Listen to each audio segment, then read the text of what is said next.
La Renaissance, en gros, c'est une période qui démarre à peu près au XIIIe siècle, qui finit au XVIIe. C'était après le Moyen-Âge. Voilà, il y avait une envie de raffinement, de savoir. C'est une période où les hommes mettaient des perruques et faisaient caca derrière les rideaux, comme chez Patrick Sébastien.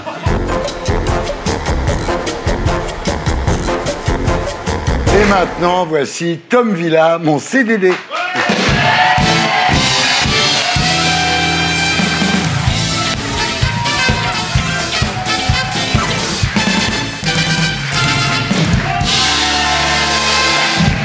Ça va Thierry? Balance ton porc. Voilà. Notre première invitée, ça a été une femme deux fois, mais maintenant je fais gaffe à ce que je dis. Hein. C'est surtout une femme avec un grand F, et en ces moments troubles, on en a bien besoin. C'est Estelle Lefébure. Bravo. Estelle Lefébure, mannequin, actrice, animatrice télé, puis depuis quelques temps, vous êtes une sorte de coach de vie. Voilà, elle a sorti plusieurs livres sur le bien-être et le yoga, qui s'appelle Orae. Voilà, c'est toute une saga. Orae en maori. Ora, c'est la santé, et Oe, c'est le paddle. Non, mais c'est un mot valise. C'est un mot valise. C'est comme adolescent, adulte et adolescent, ou produlé, c'est producteur et enculé. Enfin bon, bref. Après, voilà, c'est. Voilà. T'as des choses à dire peut-être? C'est juste des confidences à nous faire. Non, en tout cas, c'est juste pour rire. Donc, le livre, Orae, le bien-être pour les enfants. Voilà, vous donnez vos secrets pour s'épanouir en famille. Et j'ai une amie qui est maman et qui m'a donné son secret pour s'épanouir, c'est de faire garder ses mômes. Voilà, ça c'est le meilleur. Non, mais en tout cas, le livre est formidable. Il y a de très belles photos dedans pour se détendre avec ses enfants. Par exemple, il y a voilà, le flamant rose avec son bébé sur les épaules. Il y a le double flamant rose. Et il y a la 3... ouais, alors là, j'ai pas le nom. J'ai un nombre en tête, j'ai un chiffre. T'es mort. Je tomberai après vous. Le prochain, il compte autant de décorations que Estelle Lefébure a eu de couverture de Elle, que David Ginola a marqué de but dans toute sa carrière, ou que Patrick Balkany a de condamnation au cul. C'est Stéphane Bern, mesdames et messieurs. Alors là, pareil, Thierry, la semaine dernière, on avait Laurent Deutsch. Là, cette semaine, on a Stéphane Bern. La semaine prochaine, c'est qui? C'est Franck Ferrand? Exactement. Je pensais à Franck Ferrand. Ah bah bon. Il y a un contrôle d'histoire qui se prépare? Oui.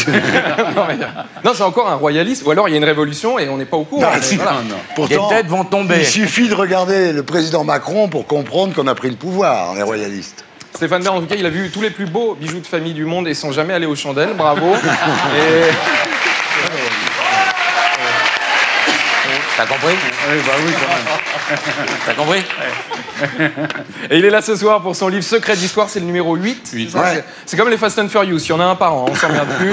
Et non, c'est sur la Renaissance. Là. Donc la Renaissance, en gros, c'est une période qui démarre à peu près au XIIIe siècle, qui finit au XVIIe. C'était après le Moyen-Âge. Voilà, il y avait une envie de raffinement, de savoir. C'est une période où les hommes mettaient des perruques et faisaient caca derrière les rideaux, comme chez Patrick Sébastien. Et... Et à chaque fois que vous faites un secret de l'histoire, c'est extraordinaire. Il y a 30% d'augmentation du public dans les 5 ans qui suivent. Voilà. Ça ne vous dirait pas de faire un secret d'histoire sur Canal+?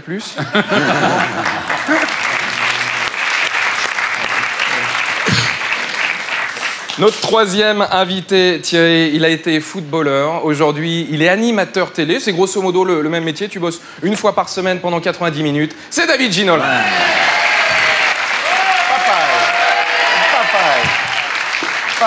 Ouais, regardez, Thierry, ici, il me dit, David, c'est incroyable, il était beau jeune, il est encore plus beau en vieillissant. Ça, David, en fait, c'est comme certains plats, il est bon le soir, mais il est meilleur réchauffé le lendemain. En fait, Ginola, c'est des lasagnes. Vraiment, c'est... Des lasagnes. Des lasagnes. Je veux dire quand il y a une couche. Ah bon. Non, mais voilà, bon, il y a eu un petit accident l'année dernière et c'était Pokora qui vous avait réanimé. Et pour vous réveiller, il avait chanté. Et non, et du coup, non, vous avez animé l'émission Pokora and Friends. C'est encore Pokora, ça va, mais si tu dois animer une émission parce qu'un mec t'a sauvé la vie, j'espère que Nikos et la Rousseau seront jamais ensemble. Vraiment, c'est... Non. Et puis pour terminer, c'est le prince de l'humour noir. Enfin, d'ailleurs, il ne faut plus dire noir, Thierry. C'est le prince de l'humour, de la diversité. C'est Jérémy Ferrari. Et voilà, Jérémy. Jérémy Ferrari, son spectacle s'appelle Vent de pièces à Beyrouth. Il publie un livre qui s'appelle Happy Hour à Mossoul. J'attends le film Speed Dating à Bagdad ou Gangbang à Raqqa très rapidement. Gangbang à Raqqa. Gangbang à Raqqa. On va pas si bien dire. Ouais. Non mais c'est un livre d'histoire, mais drôle et pas relou. Et ça c'est extraordinaire. Faut faire gaffe parce que voilà, t'as fait un spectacle drôle et intelligent. Là tu sors un livre drôle et intelligent. Tu vas les avoir, tes 3 T dans Télérama. Hein. Vraiment, tu vas l'avoir ton Molière. Lire un Molière, ouais. Non mais bon voilà, en tout cas on sera là pour te rappeler. rappeler que pendant 2 ans, tu as accepté de te faire noter par Jean Benguigui, et ça, t'inquiète pas. Et Jérémy qui prépare un biopic sur Philippe Croizon, je crois, Ouais. c'est ça? Ouais. Ouais, donc du coup, on sait qui tape à l'ordinateur. Et... non, mais Jérémy, il avait pris une photo de Marion Maréchal parce qu'il s'était retrouvé dans le même TGV. C'est vrai. Il avait pris une photo en cachette. On a la photo, ouais. Ouais. Et en sous-titre, tu avais mis attention, une erreur s'est glissée dans la photo, la trouverez-vous. Voilà. J'étais un peu déçu venant de ta part, je m'attendais à un truc un peu plus corrosif, genre après les Juifs, la SNCF se rattrape en déportant les racistes. Mais bon,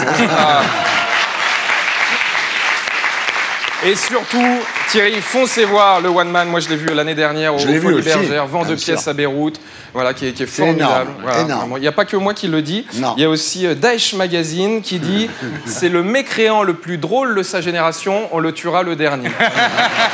Allez Thierry, bonne émission. bon Merci. courage. C'était comme là, mon CDD. Et pour être sûr de ne rien rater de Inarditube, abonnez-vous et mettez un pouce bleu.